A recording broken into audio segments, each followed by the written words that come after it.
Hudson County View, live at Uncut. Ladies and gentlemen, here we are again. I'm your host, the guy whose voice soothes like Sean Combs and could throw hands like John Jones, John Our Highness. And hopefully, knock on wood, this is the last show that we'll have to do virtually. I'm hoping to be back in the studio by next week. Of course, everything's day by day, like everything during the coronavirus pandemic. But I'm optimistic that in the next week, at the most two, I'll be back. But for now, live from home, and we're going to get right to it, as always. So first of all, a lot of Jersey City news this week.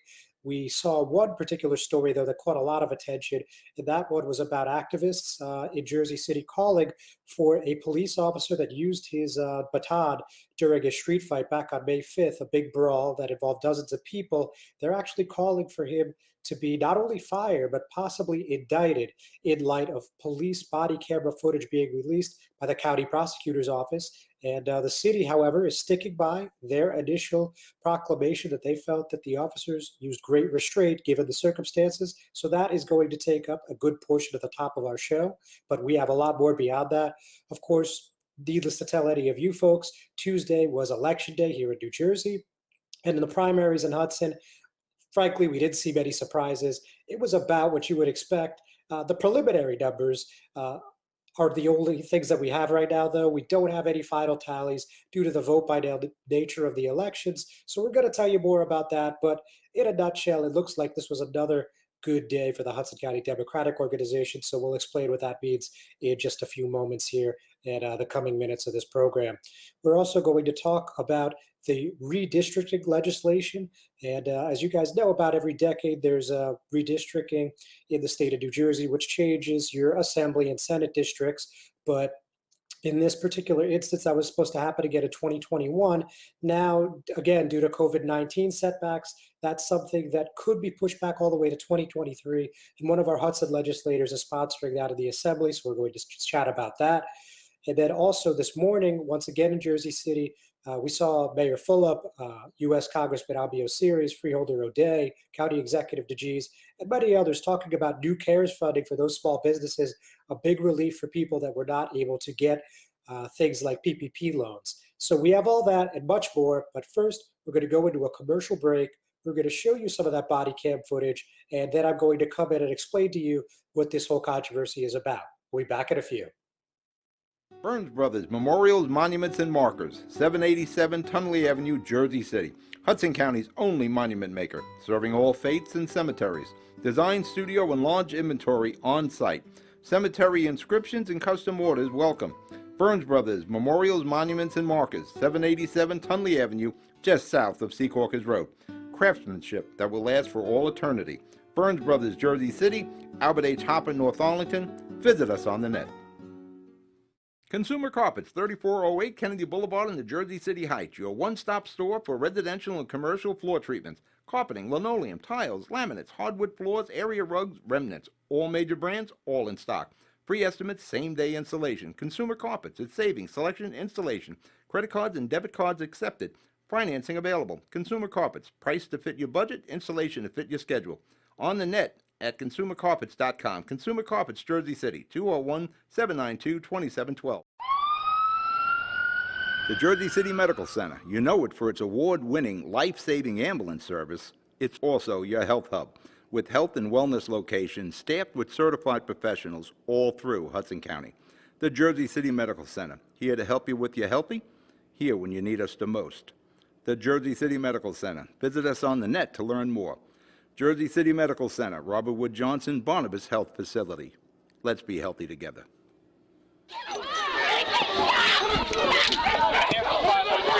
Somebody going eastbound on Bostwick. Do that description on that guy? No, back up! Back up! You don't got nothing to do with it! Back up! You don't have nothing. Back up! Back up! right, you don't have nothing to do with it. Me and myself. Back up. Let's go. Cause he. Back up. Yes, he was. Back up, ma'am. 2 seconds until you're back. Check his feet.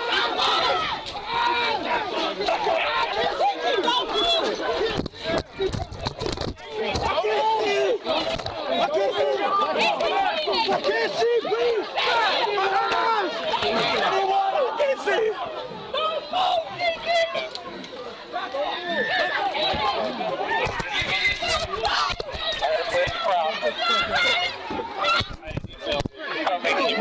You did?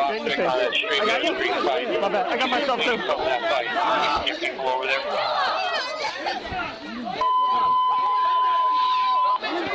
ESU channel 1.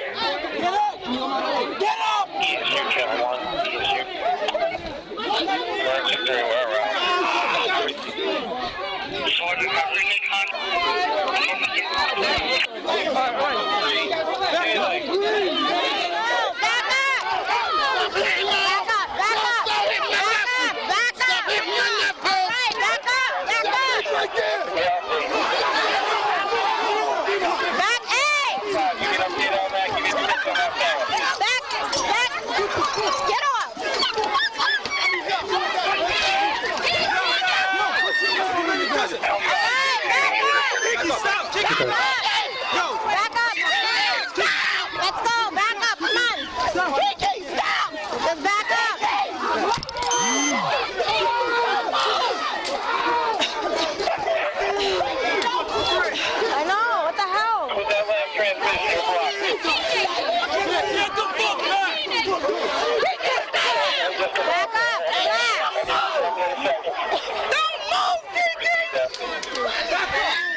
All right, so as you guys can see, there's quite a bit going on in this body camera footage that's been released.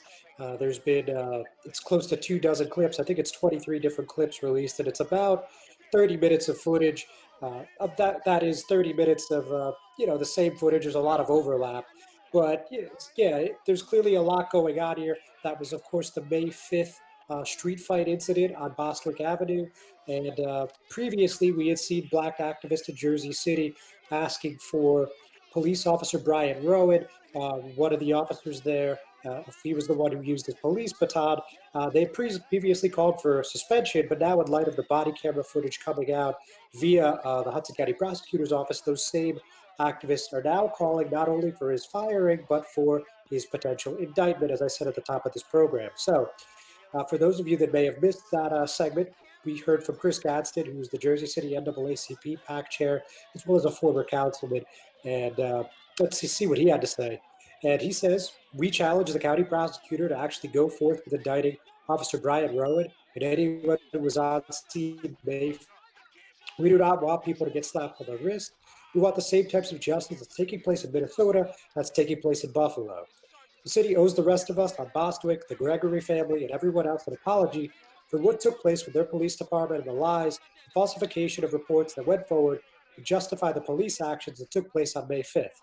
So you guys may recall that on May 6th, we saw Mayor Stephen Fulop, we saw Public Safety Director James Shea, and Police Chief Michael Kelly call a press conference at Public Safety Headquarters on Marion Boulevard.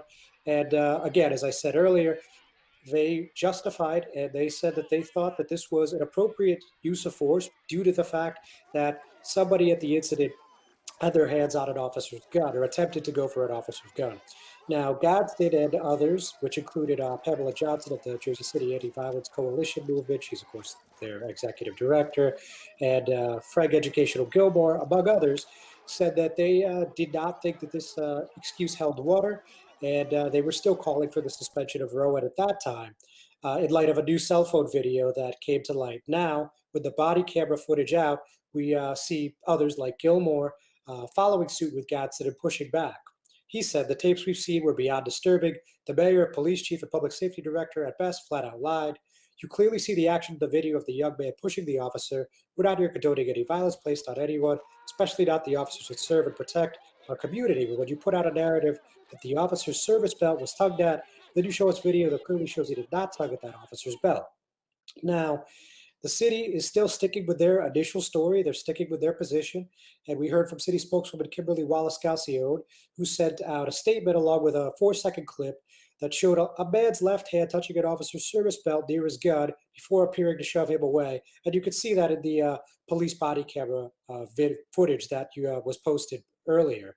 Now, she said specifically, the city stands by its previous statements that this administration has a record of disciplining and firing officers that used force unnecessarily. In this situation, however, the facts are that several officers were assaulted by the public, as verified by both the body cameras and the independent video. So with that, we're going to take you to the press conference and let you hear a little bit more, and then we're going to go to a commercial break, so I'll see you in a few. After police officer body camera footage was released by the Hudson County Prosecutor's Office, Jersey City black leaders are calling for at least one officer to be fired and indicted due to using what they believe was excessive force at a May 5th brawl on Bostwick Avenue. Somebody going eastbound on Bostwick. Is that a description on that guy?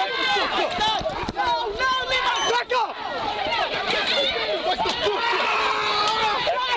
Back up! You don't got nothing to do with it! Back up! You don't back up! Back up! All right, yo, you get the script on that fella. You don't have nothing to do with it! Me and my son back up! Let's go! Cause he...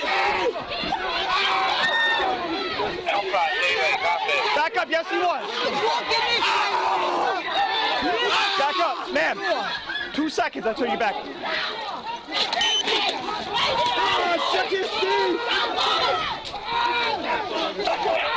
Challenge the prosecutor to actually go forth with indicting Officer Rowan and anyone who was on scene on May 5th using that type of force.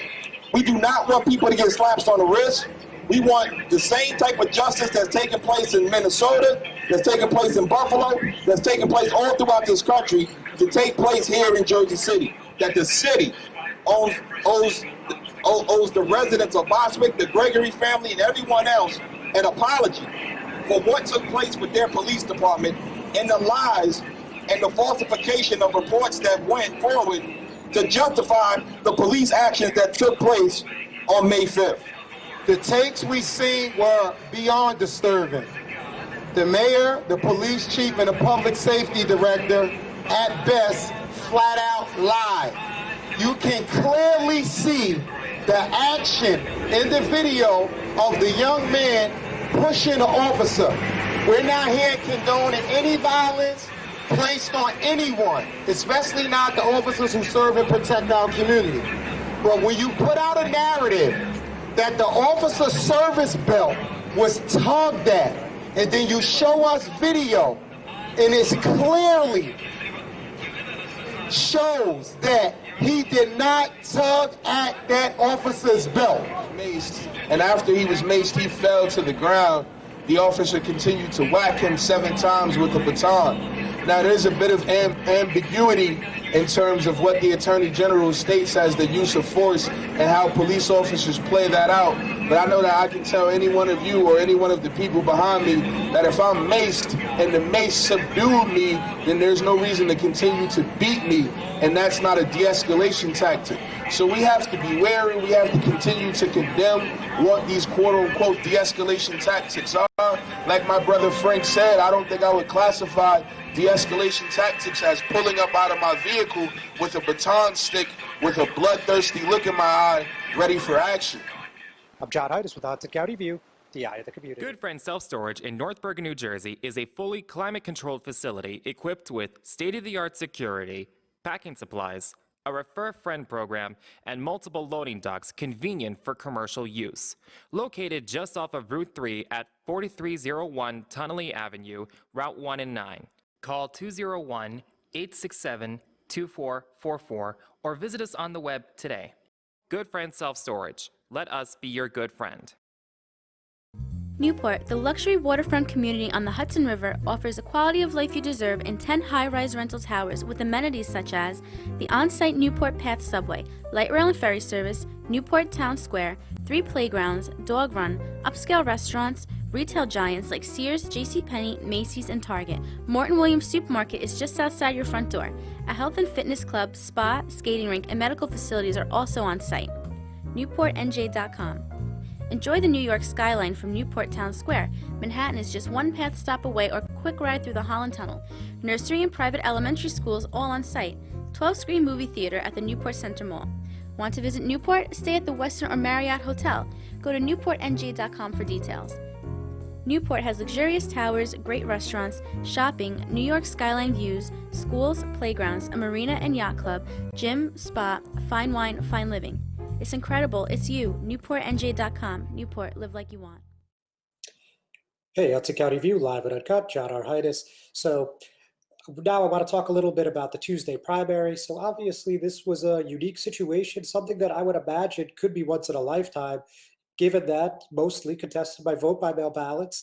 There was in-person voting allowed via provisionals, but for the most part, we saw people doing this 2-3 weeks ago, just putting it in the mailbox, going to their local drop box, their town hall, etc., and voting, way ahead of time, which is obviously not typical. So this is all because of, again, the coronavirus. This was an order issued by Governor Phil Murphy in hopes of trying to keep people safe, another precaution to prevent the spread, to slow the spread the best as possible. So with that in mind, the race that everyone had their eye on was the 8th Congressional District. As you know, Congressman Albio Series has been the United States representative for us in the House since 2006, and he is seeking his 9th term. We saw a lot of fight from Hector Oseguera, who was running as an independent, a progressive Democratic candidate, 32 years old, a first-time candidate. And while he certainly showed a lot of fight and he certainly made it entertaining, he right now, with 22,497 votes tallied, according to the Hudson County Clerk's Office, he has just shy of 26% of the vote, while Congressman Series has just shy of about 72% of the vote. Another way to look at it is about 5,800 to about 16,100, a little more than that. But as you can see, not a particularly close race. A lot of people were expecting a couple percentage point difference there, but we're still tallying. We're still not exactly sure where those final numbers are going to sit. The reason being is those provisionals under state law can't be tallied until next week. So that's July 14th. So we're still working on the ballots here at Hudson, the vote by mails here at Hudson. So we haven't even gotten to the provisionals yet. So we only have, I would say, at most, maybe a third to 40% counted. But even with that in mind, it looks like a roughly 3-1 win for the congressman, which is not uncommon here in New Jersey. It's extremely difficult to unseat an incumbent in the House. And we saw similar, if not greater, results for other representatives like Josh Gottheimer, of course, is in Bergen, Bill Pasquarel, who splits between Bergen, Passaic, and Hudson. He's representative of Secaucus, for those of you who may have not known.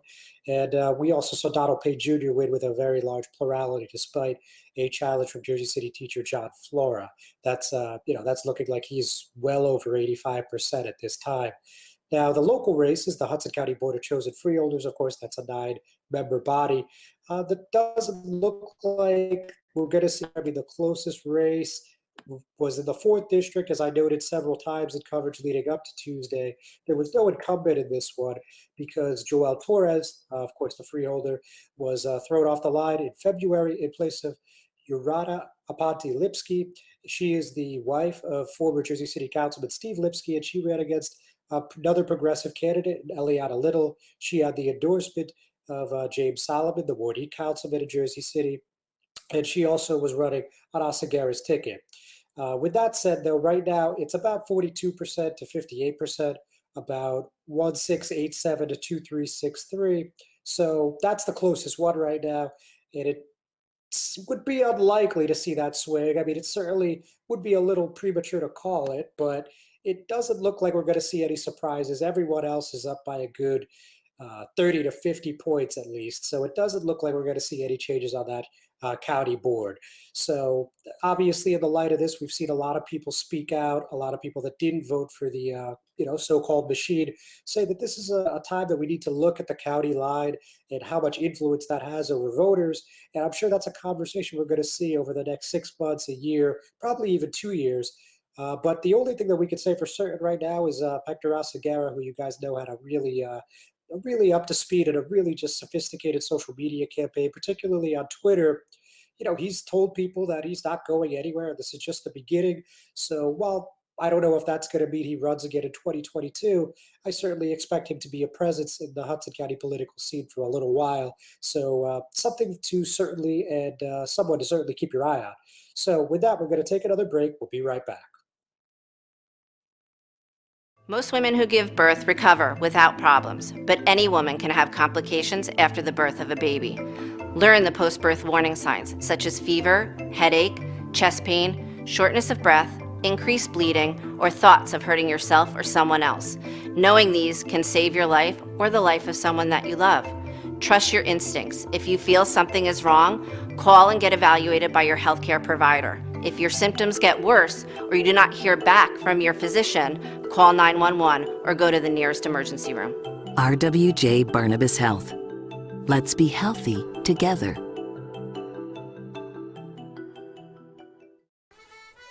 Pan and Pinto Properties, Jersey City. Shaping the workplace with state-of-the-art office spaces that address your company desires. Building residences that define your home environment. Adjacent to all modes of transportation with on-site parking available. The right address, the right lease. Call 201-521-9000 or visit online at panandpintoproperties.com. Pan and Pinto Properties, building Jersey City for everyone. Rama Jewelers, located in the Lyndhurst Shopping Center at 413 Valley Brook Avenue, Lyndhurst. Come for all your jeweler needs at Rama Jewelers, where you will find a fine selection of necklaces, earrings, rings, and bracelets. Choose from one of our complete sets, our many signature items, or find the perfect engagement ring. Come on down. That's Rama Jewelers at 413 Valley Brook Ave, Lyndhurst. Call 201-939-5784 or visit us online today. You know those times when you need to see the doctor, but you just can't get to the doctor? So where do you go? Go to the App Store, download the Telemed app from RWJ Barnabas Health, and you see the doctor right away. From any mobile device, whenever you want, wherever you are. Quality care, no appointment necessary. The doctor is online when you download the Telemed app. Don't you feel better already? RWJ Barnabas Health. Let's be healthy together.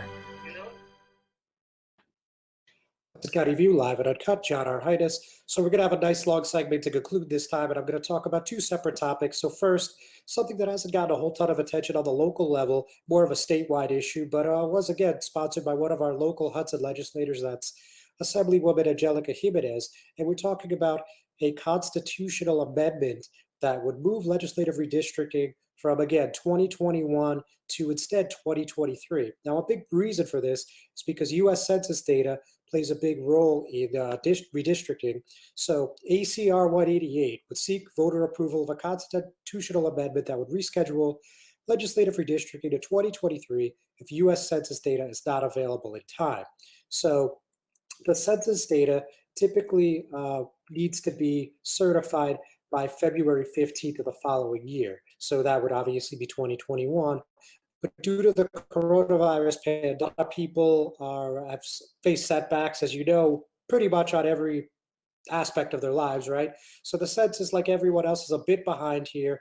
And the plan would keep the current legislative maps in place for an additional 2-year term until then. You probably know that in this New Jersey State Assembly, the terms are for 2 years. So it would, stand reason that they would want to see another term with this district should the amendment go through. Now, Assemblywoman Jimenez, speaking in a joint statement with Assemblyman John McKeon, said, in her own words, this amendment would eliminate any confusion about the process that would take place if a court is forced to get involved at the last minute. It would also prevent any group from receiving an unfair advantage from moving dates for elections. The amendment would also protect communities of color and other hard-to-count populations to stand to make significant gains due to increases in population over the last decade. So, with that in mind, this is no gimme, ladies and gentlemen, because this is something that the Republicans in both the Senate and the Assembly are pretty much totally against. I mean, every single one of them, of course, hasn't voiced their opinion, but the GOP chair, Doug Steinhardt, has spoke out against. We've seen the minority leader, Tom K. Jr. speak out against. So, I think it's pretty safe to say that this is not going to get a bipartisan support, if any, not much, if any. So, to put that into perspective for you, this constitutional amendment would basically send it to the voters as a referendum throughout the state. Now, but to get there, just to get the amendment approved, the legislature would need 24 votes in the Senate, where there are 25 Democrats, and 48 in the Assembly, where there's 52 Democrats. So clearly, this is not a lot of wiggle room here. You would need, 90-something% in both instances. I mean, in the instance of the Senate, you need 98%. And the instance of the Assembly, it's a little less, but still, I think that's about 92%. So, again, not much room for error there if this is something that the Assembly and Senate Democrats are adamant about doing, which clearly seems like they are if they're speaking publicly and openly about it. Now, in addition to Jim and Eza McKeon, Assembly members Benji Wimberly, Yvonne Lopez, Brittany Timberlake, and Tom Giblin also signed on to introduce the bill in the lower house. And this is going to be very interesting to see what happens next. There was some talk about this getting a vote today in the Assembly, but I'm not in the impression that that happened. But next week, we'll definitely have more information on that, one way or the other. So totally switching gears.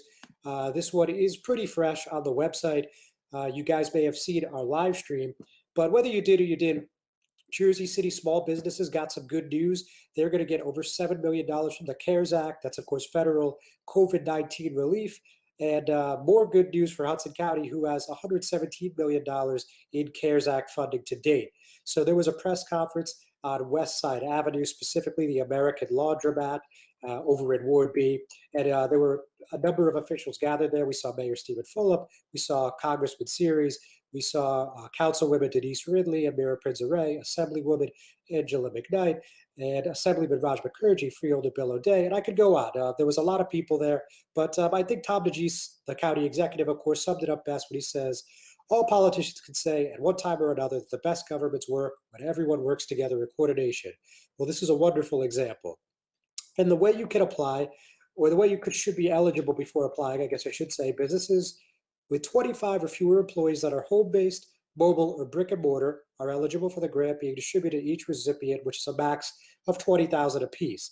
And the funds must be used for salary expenses, rent or mortgage expenses, equipment leases, finance payments, loan payments, and utility and payments incurred since March.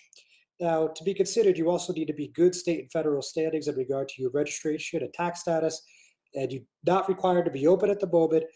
You have to have documentation to prove the expenses you incurred, as well as being a for-profit business status. So with that, ladies and gentlemen, we're going to go into the clip, so I'm going to say goodbye.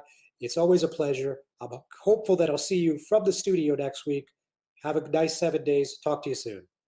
I want to say a special thank you to Congressman Alvio Series, as I said earlier, for advocating for us on the CARES Act. Today's announcement is in conjunction with the freeholders that are here today, Freeholder Bill O'Day, Freeholder Walker, as well as our county executive here, helping us with the CARES Act, allocating $7 million that will be used as a relief program for small businesses here in Jersey City. The county received $117 million in CARES money, and that came from the federal government. You know, all politicians say at one time or another, the best governments work when everybody works together in coordination. Well, this is a wonderful example. I wanted to be here today because I was a small business owner before I came to Congressman. I had a small business for 20 years. I know how hard it is to meet a payroll every day. I know how hard it is to make a business go. We have constituents who have unemployment claims that haven't been paid since March. Since March, they can't pay their rent. Now they can't pay for groceries. And not every employer had access to PPP, had access to a banker that could get them in line for the loan. And the EDA first iteration of the state grant program, that was oversubscribed within hours. I know that Jersey City will again lead because they'll learn from the mistake the EDA made. So the money given out by EDA was done in a manner of application that greatly precluded Black and Hispanic-owned business owners from being able to access that money. Next week, and I'm not going to go too much in detail, because we're still talking with the freeholder board about finalizing it. There will be a rental assistance program for people who have had a hard time or are having a hard time keeping up with their rent.